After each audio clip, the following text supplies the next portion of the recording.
Bilang Asyano, isa itong malaking karangalan sa akin na mapabilang sa lahi, kung saan mayaman sa likas na yaman. Kaya naman malaki ang ambag natin sa buong mundo. Sa akong kabataan, nagmula sa lahi ng mga Asyano, at kahit kailan hindi ko kakahiya ang pinagmulan ko. Ang pagiging malapit sa pamilya, matulungin at may takot sa Diyos ay mga kaugaliang ating nakasanayan at dala-dala natin kahit sa ibang lugar at sa ating pagtanda. Kung palakasan ng pag-uusapan, hindi magpapatalo ang mga Asyano. Kung mga magagandang lugar at tanawin naman ang usapan, paniguradong mga Asyano ay ipagmamahal ng mga bansa sa Asya. Asyano ako at aking ipagmamahal sa lahat. Ang tayo sa iba't ibang bansa na may pinakakalimot ng kaisa.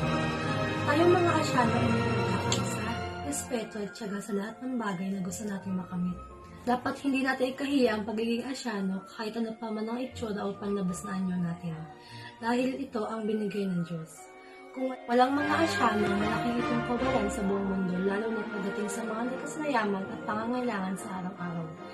Dapat natin itong ipagmalaki dahil tayo ay nilikha ng